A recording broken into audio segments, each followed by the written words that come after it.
Olá, turma, tudo bem? Hoje eu vou trazer para vocês uma nova história dividida em alguns vídeos. O nome dessa história é 20.000 Léguas Submarinas e ela é de autoria de Júlio Verne. É muito interessante as histórias de Júlio Verne, como 20.000 Léguas Submarinas, como Viagem à Lua, porque Júlio Verne nasceu no século XIX, certo? Muitos e muitas décadas atrás. Então, ele escreveu histórias que se passavam numa realidade que nem existia, sobre tecnologia. Por exemplo, essa história fala de um submarino, quando essa ideia do submarino ainda era uma coisa assim na mente das pessoas, certo? Então, Júlio Verne, ele é o que se chama de precursor, um dos primeiros escritores de ficção científica. O que é ficção científica? É aquele estilo literário que fala de coisas que se passam no futuro.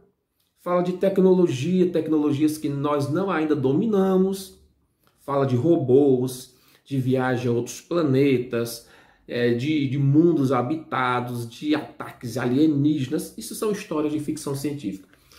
E no caso dessa daqui, ela é uma adaptação para histórias em quadrinho, que na minha juventude era o gênero que eu mais gostava de ler. O que é uma história em quadrinho?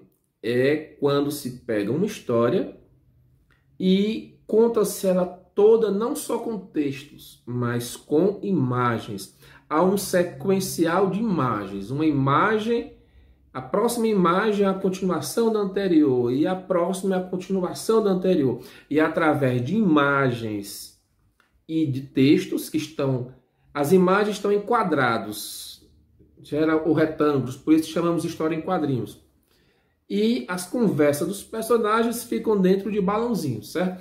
E a 20.000 Léguas Submarinas que eu vou ler para você, ela não é um livro convencional, ela foi uma adaptação para a história em quadrinho, muito interessante, certo?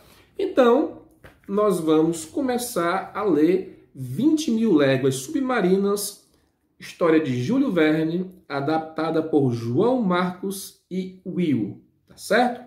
Vamos lá?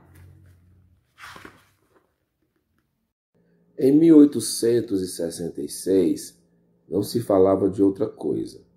Vários navios de diferentes países avistaram no mar uma estranha criatura.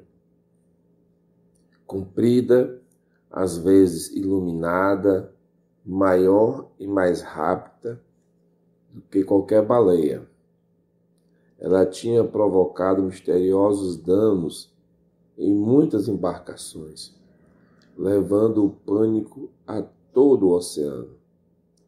Um recife flutuante, um animal monstruoso e desconhecido, ninguém sabia ao certo. O último ataque tinha deixado um buraco enorme no casco de ferro de um navio. A população estava em pânico e exigia o fim daquela misteriosa ameaça. Em Nova York, um jornal anunciava: um monstro marinho ataca novamente. Apesar de ter ficado fora por 6 meses numa expedição científica, eu estava a par de tudo o que acontecia. Veja que a pessoa que está dizendo isso é essa de paletó cinza, de bigode, que está se aproximando, subindo a calçada. Acompanhei tudo pelos jornais, que logo vieram atrás da minha opinião sobre o polêmico assunto. Você vê que ele acompanhava pelos jornais porque era a forma de meio de comunicação da época. Na época não havia televisão, rádio, muito menos internet. Afinal, meu livro sobre o fundo do mar era muito respeitado entre cientistas e eu não tinha me pronunciado ainda. Olha o nome do livro dele: Os Mistérios do Fundo do Mar. Autor Pierre Aronnax. No início, eu navegava os fatos, mas, na minha condição de especialista, acabei escrevendo um artigo para um importante jornal. Minha hipótese? Para mim, esse animal poderia ser um gigantesco narval. Alguns chegam a ter até 18 metros de comprimento. O que atacou os navios devia ser 10 vezes maior. Meu artigo aumentou ainda mais o debate sobre o monstro marinho. E isso teve consequências. Olha aí o artigo do cientista. A fera dos mares.